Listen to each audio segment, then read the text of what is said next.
여러분, 오늘 우리는 도널드 트럼프 대통령이 전격적으로 발표한 한국산 반도체, 배터리, 그리고 핵심 전자부품에 대한 15% 관세 부과 조치를 집중적으로 분석해 보겠습니다. 표면적으로는 미국 산업 보호라는 명분을 내세우지만 실상은 한국의 급격한 기술 성장과 글로벌 영향력 확대를 견제하려는 노골적인 경제전쟁 선포입니다. 맞습니다. 트럼프 행정부는 중국에 대한 견제는 물론 일본에 대해서도 일정 부분 압박을 가했지만 이번 한국에 대한 조치는 그 성격이 훨씬 노골적입니다.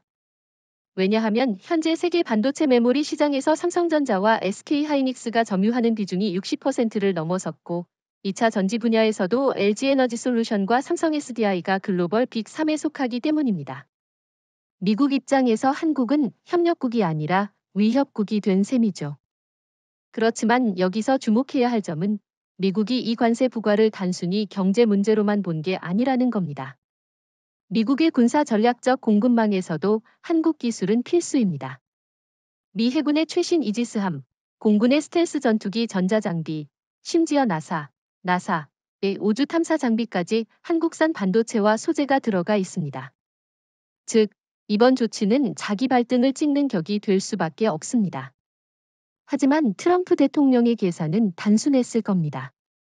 관세로 한국 기업의 수익성을 흔들면 투자와 고용이 미국으로 돌아올 것이다. 그러나 그 계산은 이미 빗나갔습니다. 왜냐하면 한국은 과거 중국처럼 미국 의존도가 절대적인 나라가 아니라 오히려 미국이 한국 기술에 의존하는 비율이 높기 때문입니다. 2024년 기준으로 미국이 수입하는 첨단 메모리 반도체의 54%가 한국산입니다.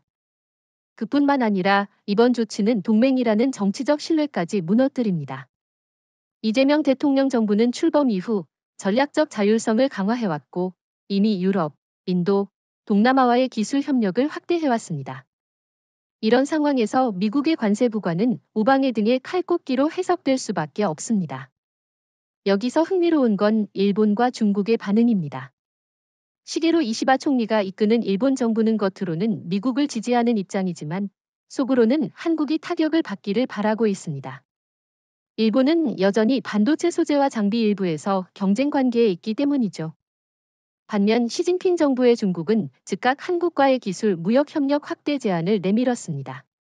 미국의 압박을 틈타 한국을 자기 편으로 끌어들이려는 전략입니다. 하지만 한국이 중국의 손을 쉽게 잡을까요? 절대 아닙니다. 이재명 정부는 기술 동맹의 질을 중요시합니다. 중국은 여전히 지적재산권 침해와 기술 탈취 문제가 심각하고 공급망을 정치적 무기로 사용하는 불신의 역사가 있습니다. 그렇기 때문에 이번 사태에서 한국이 선택할 길은 단순한 대체 시장 확보가 아니라 오히려 미국의 일방주의를 세계에 폭로하면서 동맹 네트워크를 재편하는 겁니다. 맞습니다. 사실 이번 15% 관세는 미국의 전략적 실수가 될 가능성이 큽니다. 첫째, 한국은 이미 아시아, 유럽, 중동에 걸친 다변화된 시장망을 갖추고 있어 미국 시장이 줄어들어도 전체 매출 타격은 제한적입니다. 둘째, 관세로 인해 미국 기업들이 생산 차질과 원가 상승을 겪게 되면 결국 미국 소비자와 제조업체가 피해를 보게 됩니다. 게다가 미국의 이번 조치는 국제 무역 질서에서도 명분이 약합니다. 세계무역기구, WTO, 규정상 이런 차별적 관세 부과는 정당한 안보 이유가 없는 한 위법 판정을 받을 수 있습니다. 한국은 이를 활용해 국제사회에서 미국의 신뢰성을 약화시키고 동시에 공급망 안정화의 중심 국가라는 이미지를 강화할 수 있습니다. 결국 이번 관세 부과는 한국을 약화시키기는커녕 오히려 한국의 전략적 가치를 부각시키는 계기가 될 수 있습니다.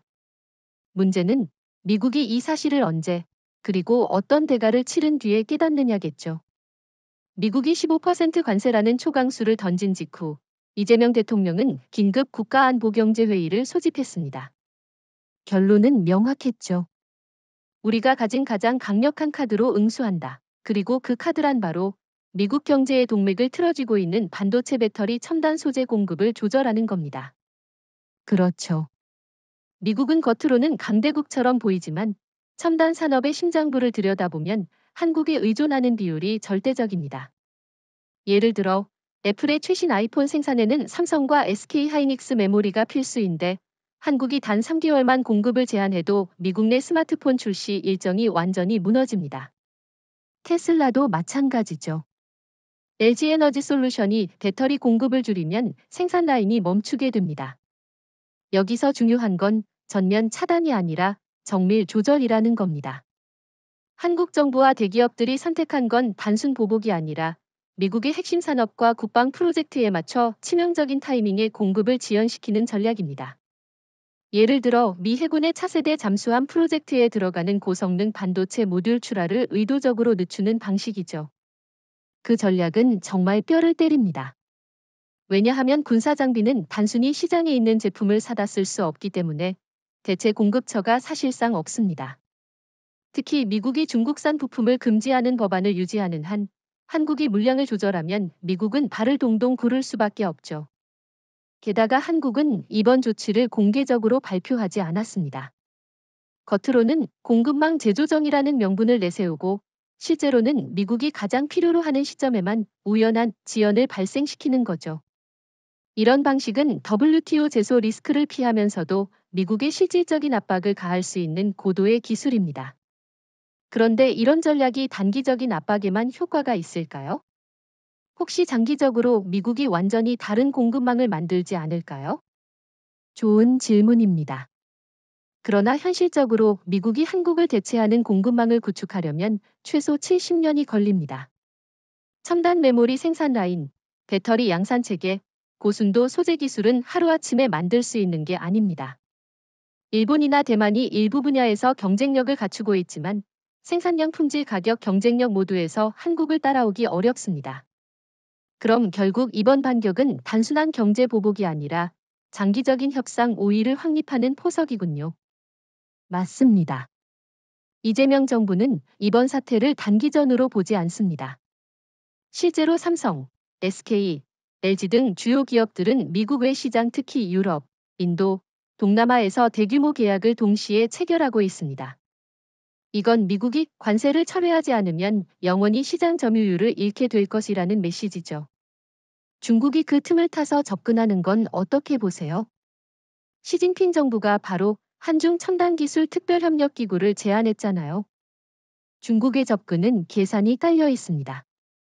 하지만 한국은 중국을 전략적으로 한발거리에 둡니다.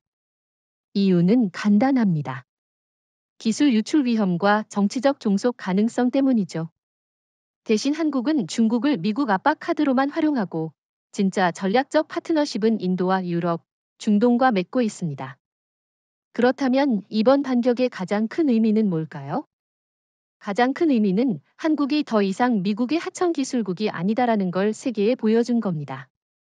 이제 한국은 자국의 기술과 자원을 무기화하여 필요할 때 동맹조차 압박할 수 있는 독립된 경제 전략 대국이 되었다는 선언이죠. 결국 미국은 이번 관세 정책이 한국의 기술 주권을 약화시키기는커녕 오히려 한국이 그 주권을 행사하는 계기를 만들어준 셈이네요. 맞습니다. 그리고 앞으로 미국이 관세 철회를 고민하게 되는 순간 이미 협상 테이블의 주도권은 한국 쪽으로 완전히 넘어가 있을 겁니다.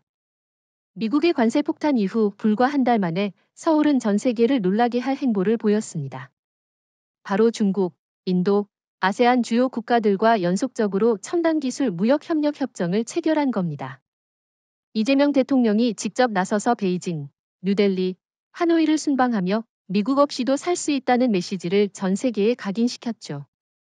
그런데 이 부분에서 일부 시청자분들은 한국이 중국과 너무 가까워지는 것 아니냐는 우려를 할 수도 있습니다. 시진핑 정부는 여전히 신뢰하기 어려운 상대이고 기술 절도 논란이 끊이지 않으니까요.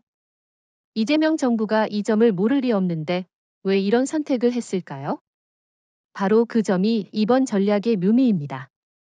한국은 중국과 동맹이 아니라 전략적 활용 관계를 만들고 있습니다. 쉽게 말해 미국이 압박하면 한국은 중국 카드를 꺼내서 협상력을 높이고 중국은 한국 기술을 완전히 얻지 못한 채 시장만 일부 개방하게 만드는 거죠. 중국 입장에서는 미국 견제를 위해서라도 한국과 손을 잡을 수밖에 없습니다. 그렇군요. 인도와의 협력은 또 다른 의미가 있죠. 인도는 지금 세계에서 가장 빠르게 성장하는 반도체 소비국이자 배터리 생산 거점으로 부상하고 있습니다. 모디 총리는 이미 한국 기업들의 세제 혜택과 토지 지원을 약속했고 삼성, LG, 현대차는 인도를 제2 생산기지로 만들고 있잖아요. 맞습니다. 인도와의 협력은 중국과 달리 신뢰할 수 있는 장기 파트너십이라는 점에서 가치가 큽니다. 인도는 지적재산권 보호를 강화했고 대외 군사기술 협력에서도 한국과 이해관계가 잘 맞습니다. 특히 인도는 일본, 미국의 견제에도 불구하고 한국의 K방산, 원전, 조선 기술을 적극 도입하고 있죠. 아세안과의 협력도 무시할 수 없습니다. 베트남, 인도네시아, 말레이시아는 모두 한국의 전자, 자동차, 조선 산업의 필수적인 생산 물류 허브 역할을 합니다. 최근 베트남 하노이에서 열린 한아세안 첨단산업 포럼에서 200억 달러 규모의 투자 협정이 체결된 건 미국에 대한 강력한 시그널이었죠. 그런데 미국은 이 흐름을 어떻게 보고 있을까요? 트럼프 대통령은 대놓고 한국이 중국과 손잡는 건 위험하다고 경고했지만 실상은 미국 기업들이 더 불안해하고 있습니다. 왜냐하면 한국이 중국, 인도, 아세안 시장을 강화하면 미국 시장에서 한국 의존도를 줄이고도 충분히 성장할 수 있음을 보여주기 때문입니다. 여기서 중요한 건 한국이 이들 국가와 단순 무역이 아니라 공급망 통합을 추진하고 있다는 겁니다. 예를 들어 베트남과는 반도체 후공정 라인을, 인도네시아와는 전기차 배터리 소재 니켈 공급 체인을, 중국과는 히토류 가공 협력을 체결했습니다. 이건 단순히 물건을 사고 파는 게 아니라 생산과 원자재까지 연결된 네트워크를 만드는 거죠. 그렇죠. 그리고 이런 네트워크가 완성되면 미국의 관세는 사실상 무력화됩니다. 왜냐하면 한국 제품이 중국, 인도, 아세안에서 최종 조립 가공돼 제3국을 거쳐 미국으로 들어가면 한국산이 아닌 다국적 생산품으로 분류되기 때문입니다. 이 부분이 정말 흥미롭네요. 미국이 의도했던 한국 압박이 오히려 글로벌 공급망 재편의 촉매제가 된 셈이군요.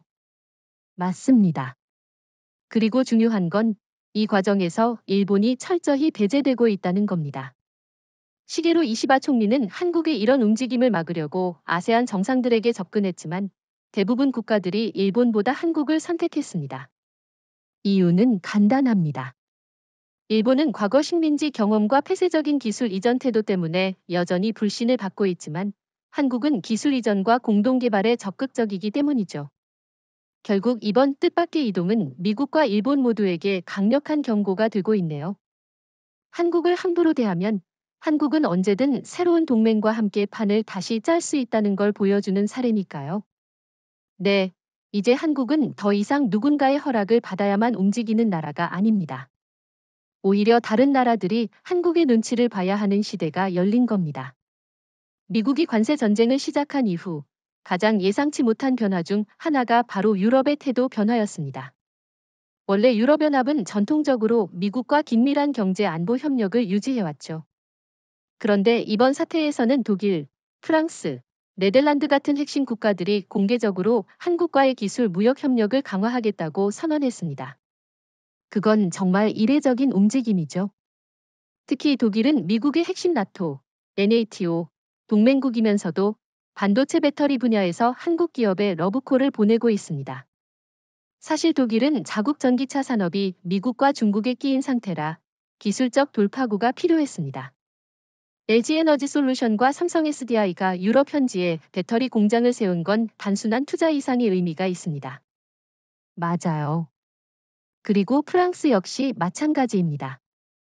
프랑스는 최근 친환경 원전 수소에너지 프로젝트에 한국을 핵심 파트너로 지정했는데 그 이유가 단순히 기술력 때문만은 아닙니다. 미국과 일본이 여전히 기술 독점을 고수하는 반면 한국은 기술 이전과 공동 개발에 적극적이기 때문에 프랑스 입장에서는 더 매력적인 파트너가 되는 겁니다. 그럼 네덜란드의 ASML과의 관계는 어떻게 보십니까? 반도체 장비 분야에서 ASML은 세계 1위 기업인데 한국과의 협력 강화가 미국에겐 굉장히 불편한 신호일 수 있잖아요. 정확합니다. ASML은 미국의 압박에도 불구하고 한국 반도체 기업의 EUV 노광 장비 공급을 늘리고 있습니다. 이유는 간단하죠. 삼성과 SK하이닉스가 세계 최대 고객이기 때문입니다. 미국이 장비 수출을 제한하라고 압박해도 네덜란드 정부와 ASML은 경제 논리를 이유로 한국 편을 드는 겁니다. 그런데 이렇게 유럽이 한국 쪽으로 기울면 미국과의 관계가 악화되지 않을까요? 나토 내부에서 정치적 마찰이 생길 수도 있잖아요. 그건 이미 시작됐습니다.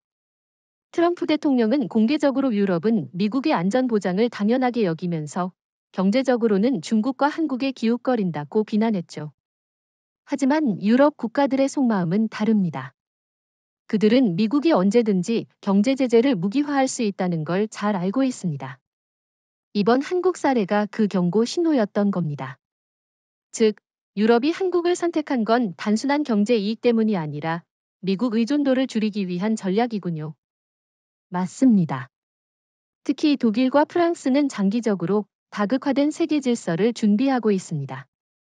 미국의 일방주의에 의존하면 언젠가 자국 산업이 희생될 수 있다는 두려움이 크기 때문에 기술력과 신뢰성을 동시에 갖춘 한국과의 협력은 필수적인 안전망이 되는 거죠. 이 부분에서 일본은 완전히 소외되고 있는 것 같습니다. 시게루 이시바 총리가 유럽 정상들과 접촉을 시도했지만 일본은 여전히 폐쇄적인 시장 구조와 과거사 문제로 인해 신뢰를 회복하지 못하고 있습니다. 유럽이 한국과 일본 중 하나를 선택한다면 지금 상황에서는 당연히 한국이 우위에 있겠네요. 네, 그리고 이건 단순히 경제 협력의 문제가 아닙니다. 한국이 유럽과 손잡으면 미국의 관세 압박은 무력화됩니다. 예를 들어 한국에서 생산된 반도체와 배터리가 유럽에서 최종 조립되어 미국으로 수출되면 미국의 관세 대상에서 제외되는 구조를 만들 수 있죠. 그렇다면 앞으로 미국은 유럽을 압박할까요? 아니면 한국과 협상할까요? 미국 입장에서는 양쪽을 동시에 압박하는 건 불가능합니다. 유럽을 압박하면 나토 동맹이 흔들리고 한국을 압박하면 기술 공급망이 붕괴됩니다. 결국 미국은 어느 시점에서든 관세 정책을 제고할 수밖에 없습니다. 결국 이번 유럽의 선택은 미국의 경제 패권에 균열이 생기고 있음을 보여주는 상징적인 사건이군요. 그렇죠. 그리고 한국은 그 균열 속에서 새로운 동맹 네트워크를 구축하고 있습니다. 이건 단순히 미국에 맞서는 게 아니라 한국이 세계 경제 질서의 설계자가 될 수 있는 기회를 잡았다는 의미입니다.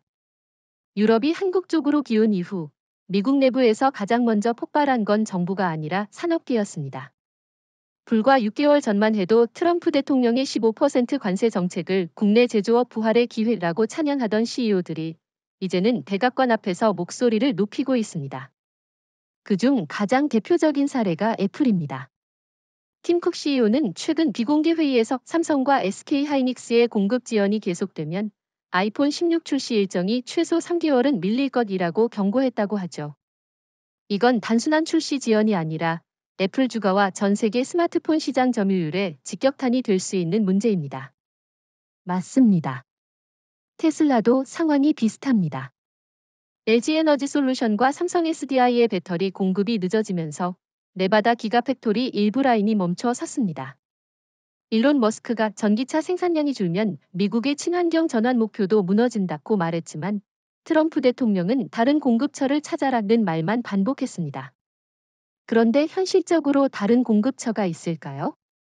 중국 CATL이 있긴 하지만 미국 정부 스스로 중국산 배터리 사용을 제한하고 있잖아요. 게다가 CATL 제품은 품질과 내구성 면에서 한국산과 비교가 안 됩니다. 그게 바로 문제죠. 미국 기업들이 겉으로는 Made in USA를 외치지만 실제로는 한국산 부품 없이는 경쟁 제품을 만들 수 없는 구조입니다. 항공기 분야도 마찬가지입니다. 보잉사의 최신 항공기 전자제어 시스템에는 한국산 반도체가 필수로 들어갑니다. 공급이 지연되면 납품 계약 위반으로 수십억 달러의 위약금이 발생할 수 있습니다. 그래서 지금 미국 산업계의 분위기는 한국과 빨리 협상하자 쪽으로 기울고 있군요. 하지만 트럼프 대통령이 고집을 꺾을까요? 그게 쉽지 않습니다. 트럼프 대통령은 자신의 지지층, 특히 러스트벨트의 제조업 노동자들에게 우리는 굴하지 않는다는 이미지를 유지해야 합니다. 하지만 아이러니컬하게도 그 노동자들이 다니는 공장조차 한국 부품 없이는 생산을 이어갈 수 없는 상황입니다. 그럼 결국 이번 사태에서 미국 산업계가 직접 백악관과 맞붙을 가능성도 있겠네요. 이미 그 조짐이 보이고 있습니다. 실리콘밸리 주요 IT 기업 CEO들이 워싱턴을 찾아가 관세 철회를 요구하는 로비를 시작했습니다. 특히 마이크로소프트, 구글 같은 기업들은 클라우드 서버용 반도체와 데이터 센터용 메모리 공급 차질 때문에 서비스 확장이 지연되고 있습니다. 이건 단순한 하드웨어 문제가 아니라 미국이 추진하는 AI 산업 전체 속도를 늦추는 결과를 낳습니다. 그런데 한국 입장에서 이 상황을 어떻게 활용해야 할까요? 너무 압박하면 미국과 완전히 등을 지게 될 수도 있잖아요. 이재명 정부의 전략은 끊임없는 압박, 그러나 문은 열어두기입니다. 완전한 단절이 아니라 미국이 관세를 철회하거나 조건부 완화에 나설 때까지 긴장감을 유지하는 거죠. 예를 들어 특정 분야의 공급을 조금씩 재개하는 대신 미국 측이 요구하는 것보다 훨씬 높은 대가를 받는 방식입니다.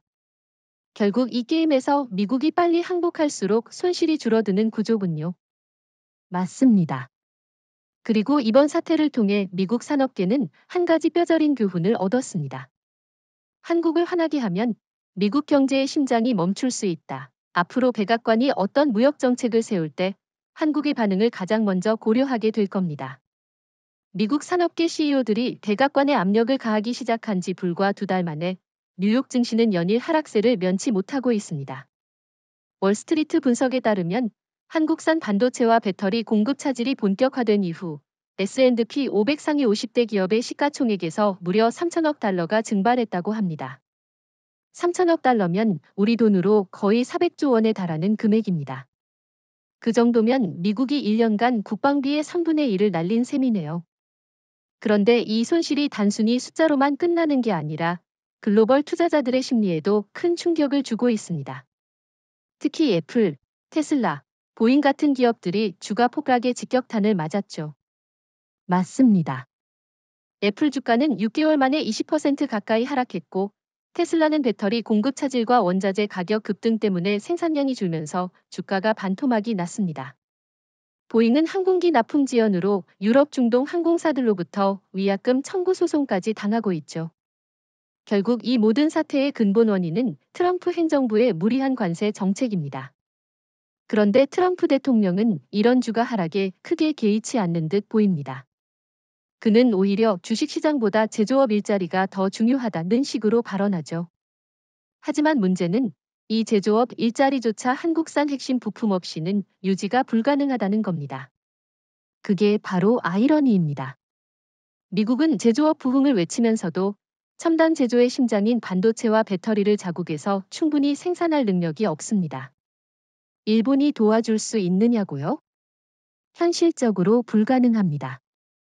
일본은 여전히 메모리 반도체 생산량이 한국의 10분의 1 수준이고 배터리 분야에서는 경쟁력이 거의 없습니다. 그렇다면 중국이 미국을 도울 가능성은요? CATL이나 BYD 같은 중국 기업들이 배터리를 공급할 수는 있지만 미국은 자국 법률로 중국산 배터리를 전기차 세액 공제 대상에서 제외하고 있죠. 결국 선택지는 한국뿐인데 한국이 지금처럼 공급을 조절하면 미국은 꼼짝없이 당할 수밖에 없습니다. 그래서 지금 월가에서는 한국이 새로운 오펙이 됐다는 말까지 나옵니다. 과거 오펙이 석유를 무기화했다면 한국은 반도체와 배터리를 전략 무기로 사용하고 있다는 거죠. 다만 차이가 있다면 한국은 이런 조치를 공개적으로 위협하지 않고 조용히, 그러나 치명적으로 실행한다는 겁니다.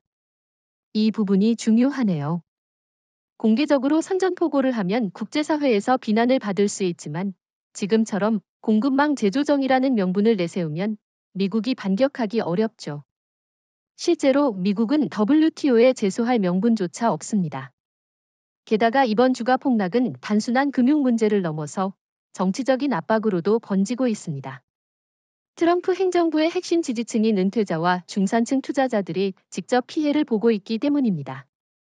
그들은 400일 K 연금 계좌의 가치가 급락하자 백악관과 공화당의 불만을 터뜨리고 있습니다.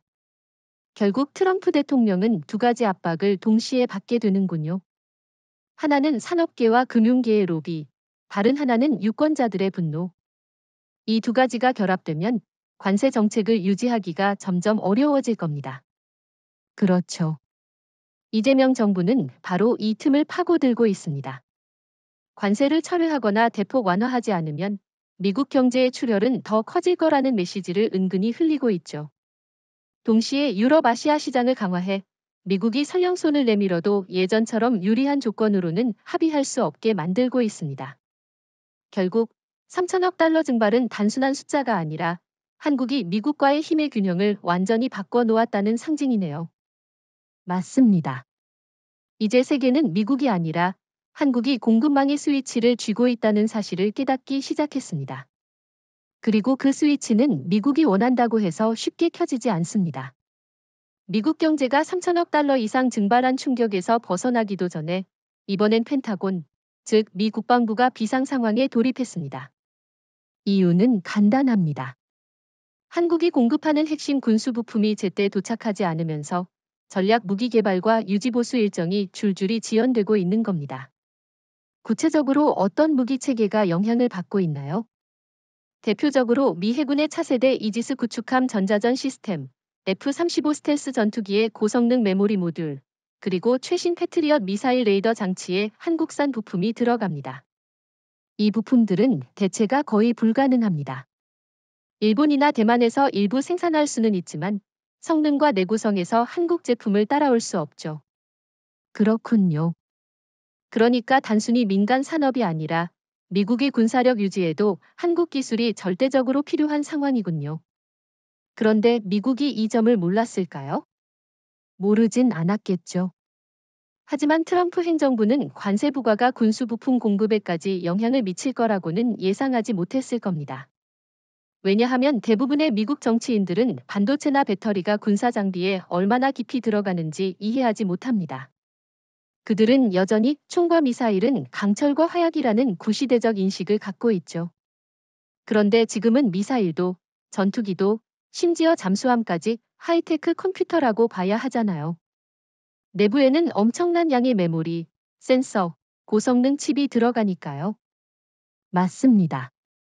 예를 들어 한국이 공급하는 군용 규격 디램은 혹독한 환경에서도 작동할 수 있도록 설계되어 있어 사막의 고열이나 북극의 한랭 지역에서도 성능을 유지합니다.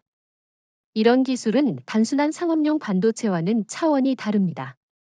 미국도 개발하려고 하지만 아직 양산 체계조차 갖추지 못했습니다. 그럼 지금 펜타곤의 상황은 상당히 심각하겠네요. 만약 공급 지연이 계속되면 미국의 전 세계 군사 배치에도 차질이 생길 수 있겠군요. 바로 그겁니다. 특히 동아시아, 중동, 유럽 전선에서 미군의 억지력에 영향을 줄 수 있습니다. 예를 들어 한국산 부품 지연으로 F-35 전투기 가동률이 떨어지면 대중국 대러시아 공중우세 유지에 문제가 생길 수 있죠. 혹시 이재명 정부가 이런 군수 부품까지 전략적으로 조절하고 있다고 보십니까?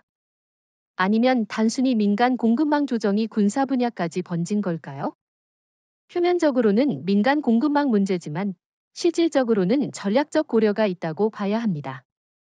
이재명 정부는 직접적으로 군사 부품을 멈추겠다고 말하진 않지만 생산 우선순위를 미국이 아닌 다른 고객, 예를 들어 유럽이나 중동으로 돌릴 수 있습니다. 그렇게 하면 미국은 왜 우리만 늦어지지? 라는 압박을 받게 되죠.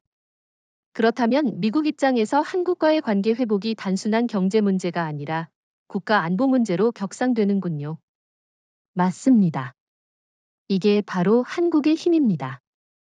과거에는 미국이 안보를 제공하고 한국이 그 대가로 경제 협력을 받는 구조였다면 지금은 반대로 한국이 미국의 안보 역량을 뒷받침하는 핵심 공급자가 된 겁니다. 결국 펜타곤이 백악관보다 먼저 움직일 가능성도 있겠네요. 미국 군수뇌부가 직접 트럼프 대통령에게 관세를 철회하지 않으면 군사작전의 위험이 있다고 보고할 수 있으니까요. 네. 그리고 그 시점이 오면 협상 주도권은 완전히 한국 쪽으로 넘어갑니다. 왜냐하면 안보 위기가 걸리면 미국은 체면보다 실리를 택할 수밖에 없거든요. 결국 이번 사태는 미국의 군사력조차 한국 기술 없이는 유지될 수 없다는 걸 전 세계에 드러낸 셈이네요. 맞습니다. 그리고 그 사실이 알려질수록 한국의 전략적 가치는 더 높아질 겁니다. 펜타곤이 연이어 경고 보고서를 올린 직후 워싱턴에서 변화의 조짐이 보이기 시작했습니다. 공식 성명은 아니었지만 미 국무부와 상무부 관계자들이 서울로 비공식 메시지를 보내왔습니다. 내용은 관세 완화를 조건부로 논의하자는 것이었죠. 결국 미국이 먼저 손을 내민 셈이군요. 그런데 왜 비공식 경로를 택했을까요? 트럼프 대통령의 체면 때문입니다. 그는 공개적으로 한국이 먼저 양보해야 한다는 강경 발언을 해왔기 때문에 갑자기 태도를 바꾸면 정치적 약점으로 비칠 수 있습니다. 그래서 물밑에서 먼저 여론을 살피고 한국의 반응을 확인하려는 겁니다. 그렇다면 한국은 이 제안을 어떻게 받아들였나요? 이재명 정부는 매우 신중하게 움직였습니다. 바로 대답하지 않고 외교부와 산업부, 그리고 주요 기업 CEO들이 참여하는 전략회의를 열었습니다. 결론은 조건 없는 관세 완화와 공식 사과 없이는 협상에 응하지 않는다였습니다. 그건 굉장히 강경한 입장이네요. 혹시 너무 빡빡하게 나가면 미국이 다시 강경 노선으로 돌아서지 않을까요? 그럴 가능성도 있지만 현재 상황에서는 미국이 먼저 물러날 수밖에 없습니다. 경제, 군사, 외교 세 가지 분야 모두에서 한국의 협력이 필요하기 때문입니다. 게다가 한국은 이미 유럽, 인도, 아세안과의 협력을 강화해 미국 시장 의존도를 크게 줄였습니다. 구체적으로 어떤 방식으로 미국이 제안을 해왔는지 궁금하네요. 제가 들은 바에 따르면 미국 측은 한미 첨단기술 공동투자기금이라는 이름으로 새로운 협력들을 제안했습니다. 겉으로는 공동 개발을 위한 투자처럼 보이지만 실제로는 관세를 단계적으로 완화하는 대가로 한국이 미국 내 생산 비중을 높이게 만드는 구조였습니다.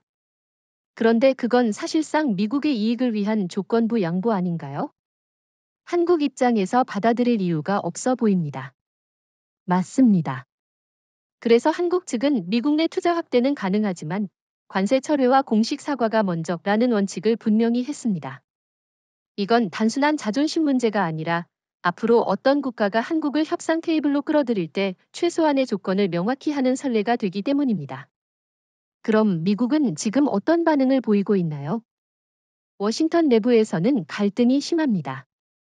펜타곤과 재무부는 빨리 합의를 원하지만 트럼프 대통령과 일부 강경파 참모들은 한국이 먼저 양보해야 한다는 입장을 고수하고 있습니다. 이게 바로 미국이 비공식 채널을 계속 쓰는 이유입니다. 이 상황에서 한국이 더 압박을 가한다면 미국이 스스로 더 유리하지 않은 조건을 제시하게 될 수도 있겠네요. 맞습니다.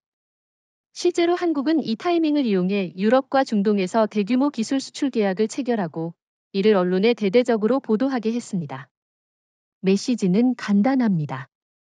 미국이 아니어도 우리는 성장할 수 있다. 이건 협상장에서 엄청난 심리적 우위를 제공합니다. 결국 이번 비공식 제안은 미국의 첫 항복 신호지만 한국이 이를 받아들이느냐 마느냐에 따라 전세가 완전히 달라질 수 있겠군요. 그렇죠. 그리고 한국이 서두르지 않고 차분히 조건을 쌓아 올린다면 미국은 단순한 관세 철회뿐 아니라 더 많은 양보를 하게 될 겁니다. 비공식적인 화해 제안이 한국에 거절당한 이후 워싱턴은 그야말로 혼돈 상태에 빠졌습니다. 백악관 내부에서 관세 정책을 둘러싸고 참모진과 장관들 사이의 갈등이 공개적으로 표출되기 시작했죠.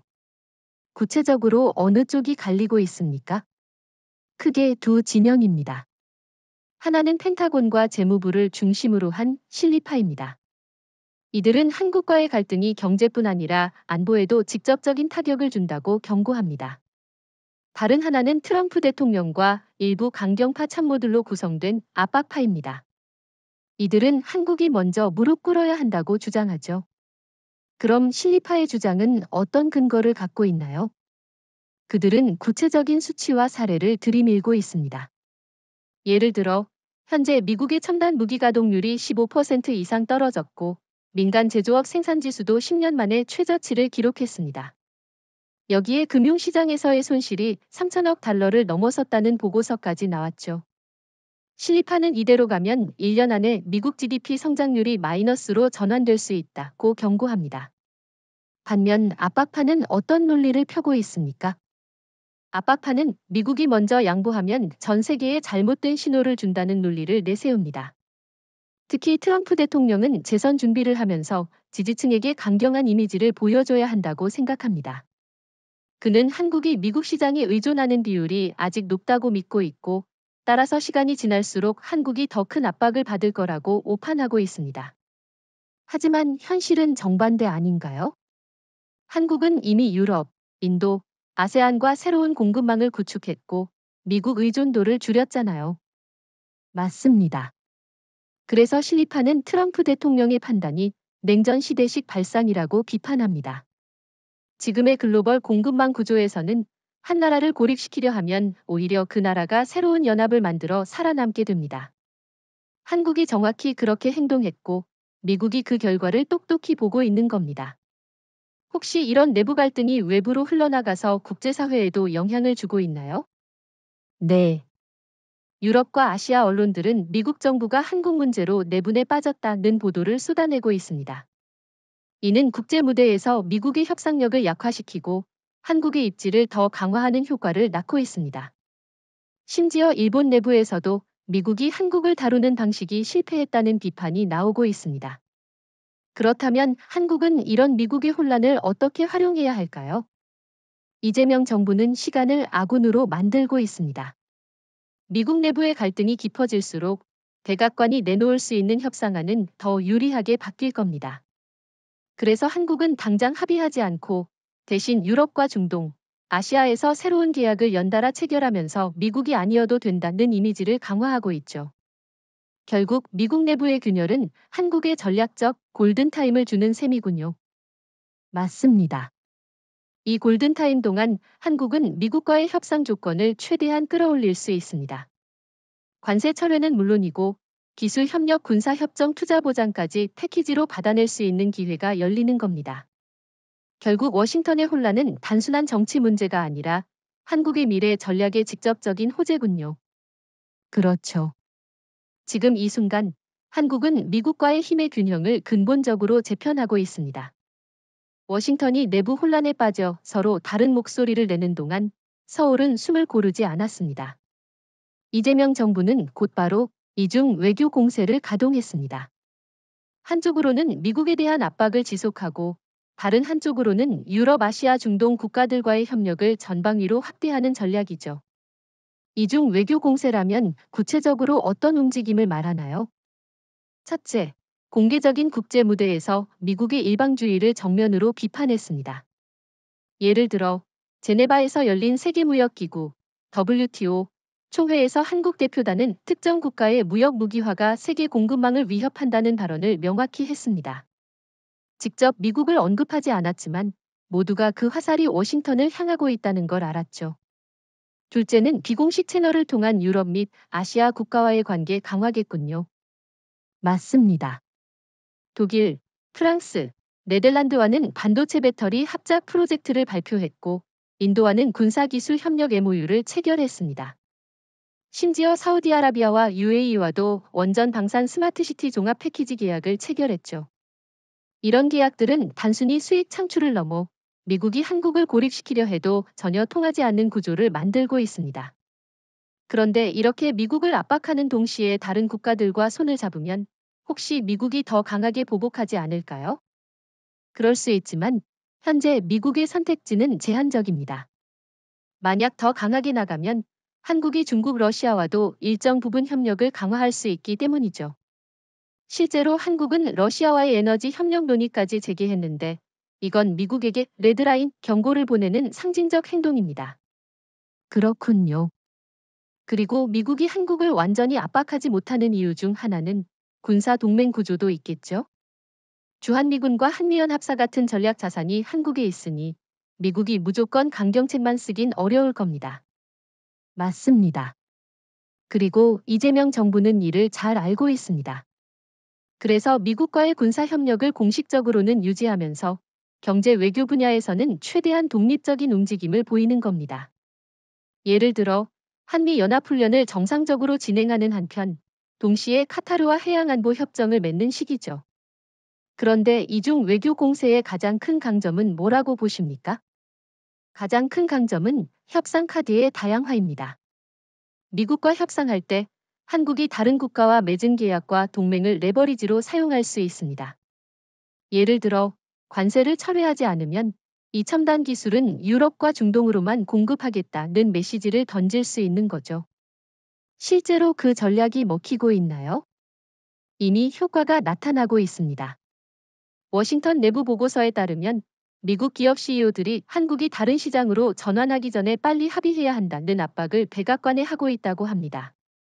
이는 명백히 한국의 이중 외교 공세가 시장 심리에 영향을 주고 있다는 증거입니다. 결국 한국이 외교와 경제를 동시에 무기로 활용하는 시대가 온 거군요. 과거에는 방어적 외교에 머물렀지만 이제는 적극적으로 판을 주도하는 형태로 바뀌었습니다. 그렇습니다. 그리고 이 전략이 계속되면 한국은 단순히 미국의 동맹국이 아니라 글로벌 공급망과 외교 네트워크를 설계하는 중심국으로 자리매김하게 될 겁니다. 이중 외교 공세를 통해 충분한 외교적 기반을 다진 후 이재명 정부가 마침내 결정타를 날렸습니다. 바로 유라시아 공급망 동맹 창설을 공식 발표한 겁니다. 서울에서 열린 정상회의에서 한국, 독일, 폴란드, 터키, 카자흐스탄이 한 테이블에 앉아 반도체 배터리 히토류 방산 기술을 아우르는 공급망 협정에 서명했죠. 그건 정말 게임 체인저네요. 단순한 양자 간 협력이 아니라 대륙을 아우르는 초대형 다자 연합이 탄생한 겁니다. 그런데 왜 이 시점에서 발표했을까요? 시점이 절묘합니다.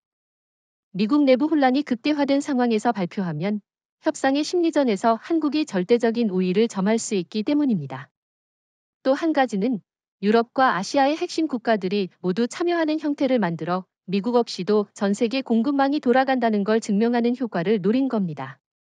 참여국 구성이 흥미롭네요. 독일은 유럽 제조업의 심장, 폴란드는 동유럽 물류 허브, 터키는 유럽 중동 아시아를 잇는 관문, 카자흐스탄은 히토류와 원자재의 보고죠. 이 국가들과 손잡으면 미국이 결코 따라올 수 없는 네트워크를 만들 수 있겠습니다. 맞습니다. 특히 카자흐스탄과의 협력은 전략적으로 매우 중요합니다. 히토류 리튬 니켈 같은 핵심 광물을 안정적으로 확보하면 반도체와 배터리 산업에서 장기적인 공급 리스크를 완전히 제거할 수 있습니다. 미국이 중국을 견제하기 위해 필사적으로 확보하려는 자원들을 한국이 먼저 선점하는 셈이죠. 그런데 이 동맹 발표가 미국에 어떤 직접적인 타격을 줄까요? 첫째, 미국의 관세 압박이 무의미해집니다. 한국산 제품이 독일이나 폴란드에서 최종 조립된 뒤 미국으로 수출되면 유럽산으로 분류돼 관세를 피할 수 있습니다. 둘째, 방산 분야에서도 한국과 터키의 협력은 미국의 독점 구조를 깨뜨립니다. 예를 들어 한국의 K9 자주포와 터키의 무인기 기술이 결합하면 중동 동유럽 시장에서 미국산 무기보다 훨씬 저렴하고 성능 좋은 대안을 제공할 수 있죠. 이건 단순히 경제 전략이 아니라 지정학적 판도까지 흔드는 움직임이네요. 미국이 반응하지 않을 수 없을 것 같습니다. 실제로 발표 직후 워싱턴에서는 긴급 국가안보회의가 열렸습니다. 일부 참모들은 한국이 중국 러시아 진영에 들어갔다는 식의 과도한 해석을 하며 강경 대응을 주장했지만 펜타곤과 재무부는 지금은 더 자극하면 안 된다는 입장을 고수했죠. 왜냐하면 이 동맹이 어디까지나 경제기술 협력이고 군사동맹은 아니기 때문에 미국이 공개적으로 반대 명분을 만들기 어렵기 때문입니다. 한국 입장에서 이번 발표의 가장 큰 의미는 무엇일까요? 단기적으로는 미국과의 협상에서 절대적인 우위를 확보하는 것이고, 장기적으로는 글로벌 공급망 설계권을 한국이 쥐게 되는 겁니다. 과거엔 미국이나 일본이 표준과 경로를 만들고 한국이 따라갔다면, 이제는 반대로 한국이 표준을 제시하고 다른 나라들이 맞추게 됩니다. 그렇군요. 이건 단순한 동맹 이상의 의미가 있네요. 사실상 경제 나토 같은 구조로 발전할 수도 있겠습니다. 그렇죠. 그리고 중요한 건 이 동맹이 미국을 배제한 상태에서도 성공적으로 작동할 수 있다는 걸 세계가 목격했다는 겁니다. 이제 미국이 한국을 압박하는 건 단순한 무역 문제가 아니라 전 세계 공급망 안정성 자체를 위협하는 행위로 인식될 겁니다. 결국 이번 유라시아 공급망 동맹은 미국의 패권 구조에 직접 균열을 내는 치명타네요. 맞습니다. 이재명 정부는 단순히 미국의 관세 압박을 피한 것이 아니라 오히려 그 압박을 이용해 새로운 세계 질서를 짜는 주도국으로 도약한 겁니다. 유라시아 공급망 동맹 발표 이후 파장은 경제 분야에만 그치지 않았습니다. 이번엔 미국의 전통적인 군사 동맹국들마저 워싱턴에 대한 신뢰를 잃기 시작한 겁니다. 특히 일본, 호주, 캐나다, 심지어 나토 회원국 일부에서도 미국이 언제든 경제 문제를 안보 문제보다 우선시할 수 있다는 불안감이 커지고 있습니다. 그건 아마 한국에 대한 관세 전쟁이 결정적인 계기가 됐겠죠. 동맹국인데도 경제적 이익을 위해 무차별적으로 제재를 가하는 모습을 다들 목격했으니까요. 그런데 일본은 어떻게 반응하고 있나요? 시게루 이시바 총리가 취임 이후 줄곧 한미의 공조를 강조했는데요. 일본은 겉으로는 미국 편에 서 있지만 속내는 복잡합니다. 일본 재계에서는 오늘의 한국이 내일의 일본이 될 수 있다는 경고가 나옵니다. 만약 일본이 미국 기술이나 자원 의존도를 낮추려고 하면 한국처럼 즉각적인 경제 보복을 당할 수 있다는 거죠.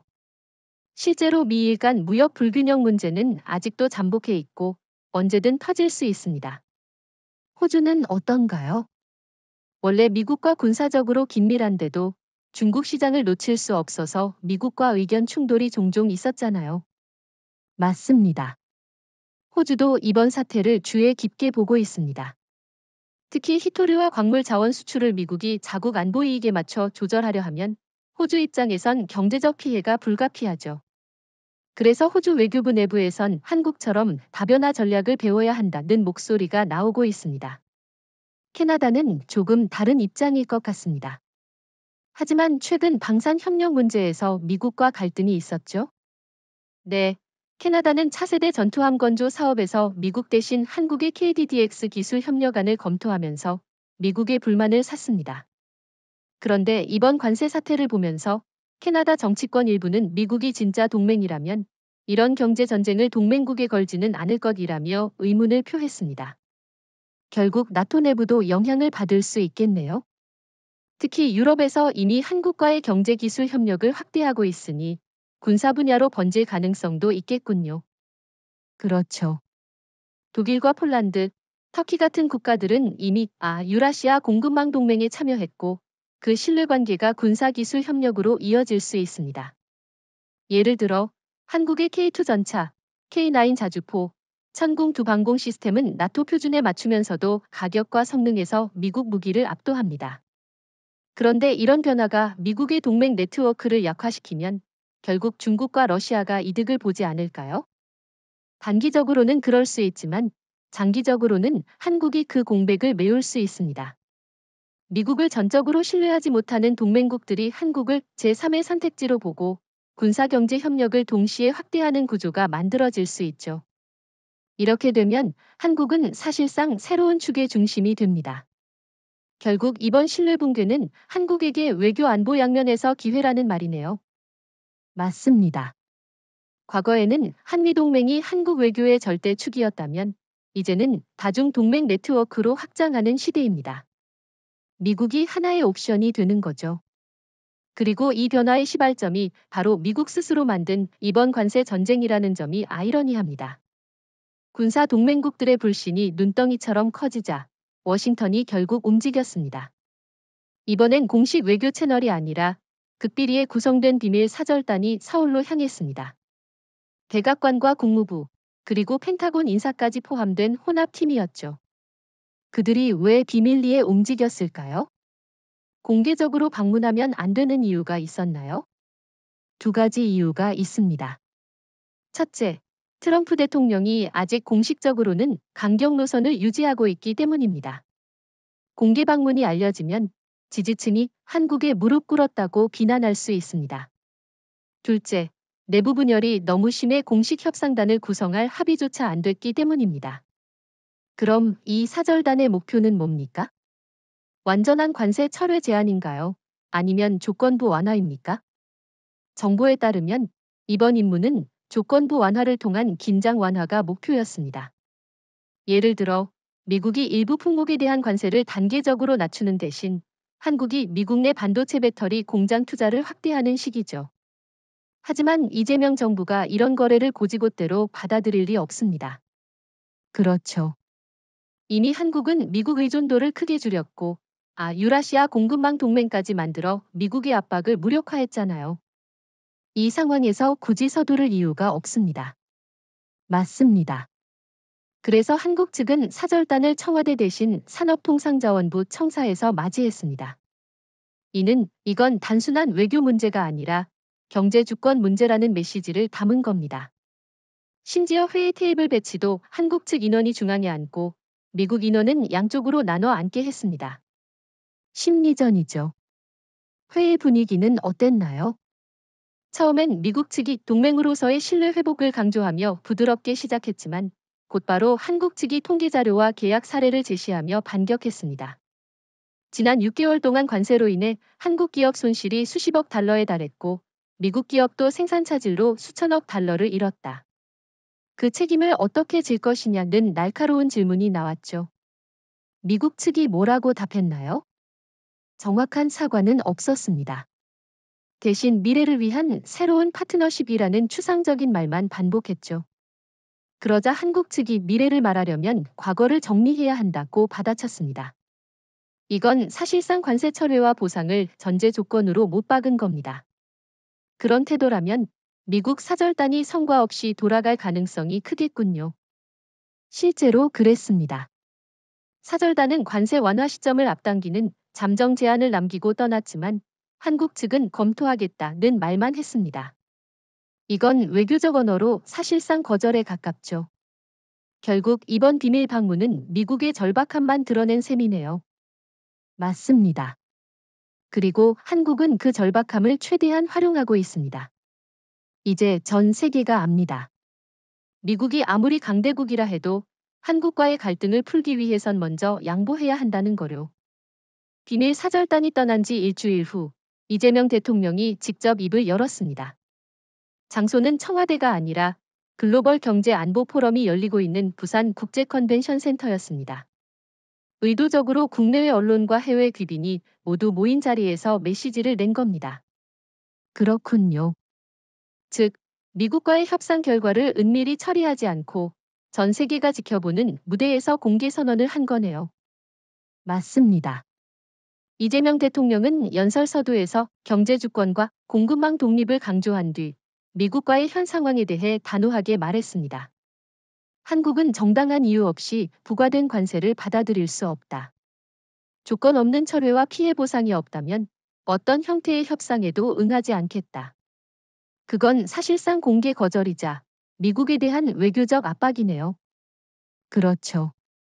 더 강력한 건 이 발언 직후 한국 정부가 발표한 공급망 다변화 2단계 계획입니다.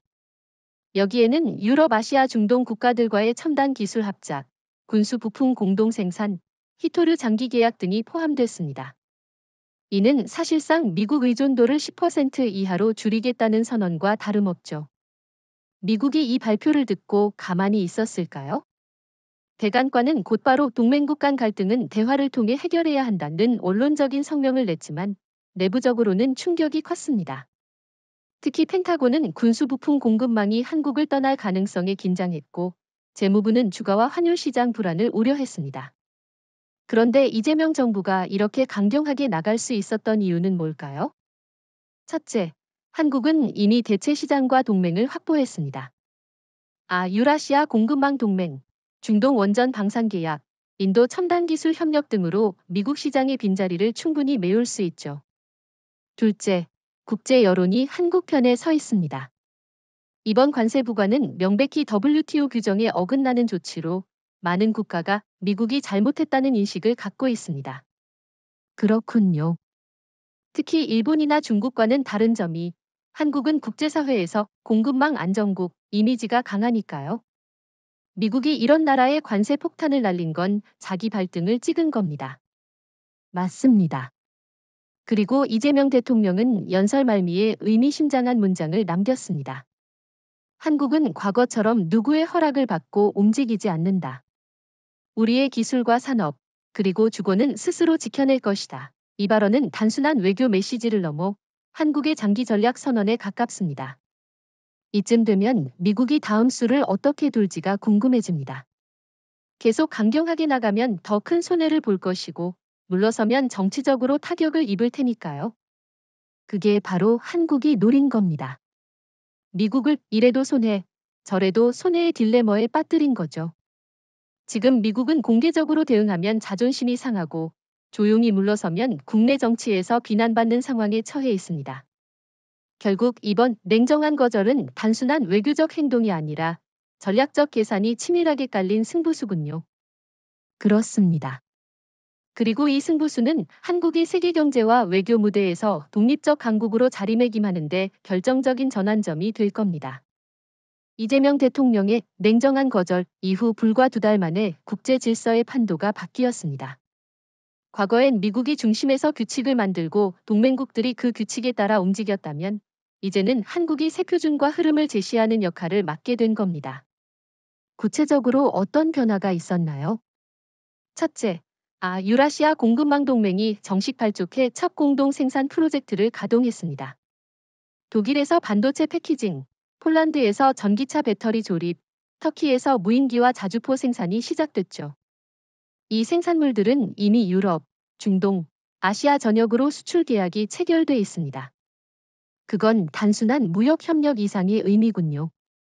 미국 시장을 대체할 뿐 아니라 한국이 주도하는 다국적 산업 생태계가 완전히 자리를 잡았다는 증거입니다.